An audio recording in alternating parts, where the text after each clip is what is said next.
النور يهدي الحائرين ضياء وفي الحشر ظل المرسلين لواء. Assalamualaikum warahmatullahi wabarakatuh. Pada kesempatan kali ini, pada video kali ini, saya akan membahas tentang khasanah budaya Islam yang berakulturasi, tumbuh dan berkembang di Nusantara. Terlebih dahulu, perkenalkan, nama saya Zuhida Fitria, NIM U 2018-2035, kelas IH2 semester 6. Di sini saya mengutip dari buku yang berjudul Khasanah Budaya Sejarah Kebudayaan Islam di Indonesia, Akar Historis dan Pembentukan Islam, yang ditulis oleh Bapak Taufik Abdullah. Baik, materi yang pertama yaitu Islamisasi di Nusantara. Apakah kalian tahu bagaimanakah penyebaran Islam di Nusantara? Islam di Nusantara, ada banyak teori-teori yang menyebutkan bagaimana penyebaran pertama Islam di Nusantara. Yang pertama yaitu ada yang menyebutkan teori perdagangan, perkawinan, pendidikan, dan juga akhlak tasawuf. Pada abad ke-13, ada seorang sarjana barat yang menyebutkan bahwa penyebaran Islam di Nusantara atau di Indonesia itu dimulai dari teori Gujarat atau para pedagang-pedagang dari Gujarat yang melakukan perdagangan di Nusantara. Mereka sambil berdagang dan juga menyebarkan agama Islam. Teori yang kedua menyebutkan pada abad ke-17, teori bangsa-bangsa Gujarat atau pedagang itu melakukan perkawinan dengan para putri-putri bangsawan yang bertujuan untuk memberikan keturunan yang beragama Islam dan nantinya bertujuan untuk menyebarkan agama Islam secara luas. Dan yang ketiga yaitu pendidikan dan akhlak tasawuf. Mereka sambil berdagang dan juga menyebarkan agama Islam yang berbentuk tasawuf atau menyucikan diri.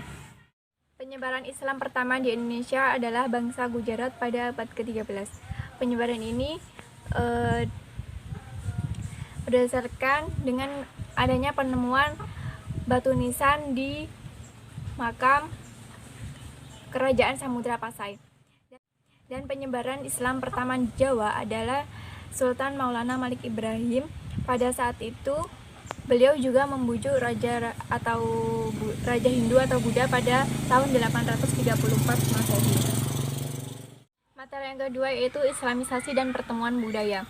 Proses Islamisasi atau datangnya Islam di Nusantara tidak sama sekali mengubah tradisi atau budaya yang sudah ada sebelumnya. Maksudnya, sebelum Islam datang di Nusantara, ada agama Hindu dan juga agama Buddha yang sudah mendirikan budaya-budaya, dan budaya tersebut sudah melekat di lingkungan masyarakat. Jadi, setelah Islam datang, para wali songo tidak serta-merta mengubah budaya tersebut, namun agak sedikit merubah dijadikan ke dalam ranah Islam. Materi yang ketiga yaitu akulturasi budaya Islam dan juga Nusantara. Apakah kalian mengetahui apakah yang dimaksud dengan akulturasi, budaya, dan juga agama? Akulturasi merupakan percampuran antara dua kebudayaan yang saling mempengaruhi dan juga berinteraksi. Secara singkatnya, akulturasi merupakan perpaduan antara kebudayaan yang saling berkaitan. Sedangkan agama merupakan simbol yang melambangkan nilai ketaatan kepada Tuhan. Budaya merupakan nilai atau simbol yang berkaitan dengan ekspresi manusia.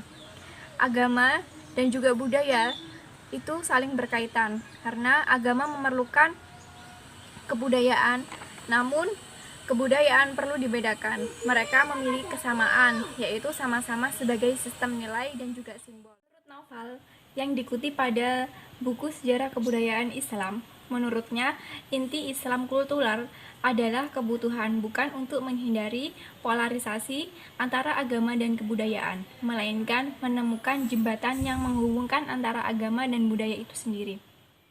Sedangkan menurut Wahid, Islam mempertimbangkan kebutuhan lokal dan merumuskan hukum-hukum agama tanpa mengubah hukum tersebut. Juga bukan berarti meninggalkan norma demi budaya, tetapi agar norma-norma itu menampung kebutuhan-kebutuhan dari budaya dengan menggunakan peluang yang disediakan oleh variasi pemahaman nas dengan tetap memberikan peran kepada usul fikih dan kaidah fikih. Menurut dari sarjana barat, secara lebih luas, dialektika agama dan budaya lokal tersebut dapat dilihat dalam perspektif sejarah. Agama-agama besar dunia seperti Kristen, Hindu, Buddha, termasuk Islam, karena dalam penyebarannya selalu berhadapan dengan keragaman budaya lokal setempat. Sehingga strategi dakwah yang digunakan semakin mengakomodasi budaya lokal tersebut, kemudian memberikan spirit keagamaannya.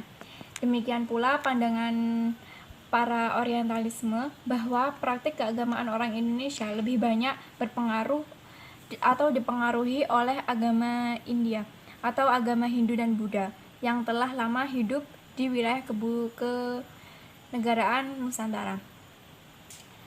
Bahkan dipengaruhi agama-agama penduduk asli dengan memuja nenek moyang dan roh-roh halus. Dinilai sebuah perspektif yang salah pijak. Konsep yang ditelurkan oleh referensi sebagai tradisi besar dan tradisi kecil yang banyak digunakan dalam studi antropologi pada masyarakat dunia ketiga juga menjadi kurang relevan. Materi yang keempat yaitu materi yang terakhir, contoh budaya Islam yang berakulturasi di Nusantara antara agama sebelum Islam atau pra-Islam, yaitu agama Hindu dan juga agama Buddha. Yang pertama yaitu seni bangunan. Kenapa kok seni bangunan disebut dengan budaya Islam yang berakulturasi di Nusantara? Karena pada zaman dahulu agama Hindu dan juga agama Buddha mereka membangun bangunan yaitu yang berupa candi ataupun menara. Dan setelah Islam datang, Wali Songo berinisiatif melakukan akulturasi antara budaya tersebut dengan membangun masjid yang di atasnya ada menaranya dan menyerupai seperti bangunan candi. Dan yang kedua yaitu makam atau yang disebut dengan makam masjid. Makam masjid yaitu makam masjid yang berada di sekitar komplek makam. Contoh yang kedua yaitu seni ukir. Menurut Yasin Muhammad Hasan, seni dalam Islam merupakan perpaduan antara keindahan dan juga kebenaran berasaskan Islam. Menurut bangsa Yunani, seni merupakan art atau pemberian makna estetik. Menurut gambar seni dalam Islam merupakan sebuah persoalan yang mendatang, tumbuh dan berkembang bersama perkembangan budaya, memenuhi ruang dalamnya selepas melalui pembentukan. Jenis-jenis seni ini ada 5 ya. Yang pertama itu seni kaligrafi, seni lukis, musik, ukir, dan juga seni suara. Pada zaman dahulu, agama Hindu dan juga agama Buddha di Nusantara melakukan seni ukir yang mereka melakukan ukir-ukir pada makhluk, pada gambar-gambar yang menyerupai makhluk hidup. Sedangkan sejak adanya Islam, para Wali Songo melakukan seni ukir atau pahatan dengan yang berakulturasi yang dijadikan di dinding-dinding masjid. Yang ketiga yaitu contoh yang ketiga ada aksara dan seni sastra. Pada zaman dahulu, para Wali Songo atau para ulama-ulama Jawa mereka melakukan atau membentuk hikayat atau cerita-cerita Nabi. Nah, contohnya cerita Nabi Sulaiman. Yang kelima yaitu kesenian wayang. Pada zaman dahulu, agama Hindu dan juga agama Buddha banyak sekali melakukan kesenian wayang. Contohnya mereka melakukan pada pewayangan membentuk cerita seperti Ramayana, Mahabharata, dan lain-lain. Sedangkan pada saat Wali Songo Sunan Kalijaga menceritakan wayang dengan melakukan cerita perjalanan Nabi atau kelahiran Nabi. Mungkin sekian yang dapat saya sampaikan, kurang lebihnya mohon maaf, semoga bisa dipahami. Wassalamualaikum warahmatullahi wabarakatuh.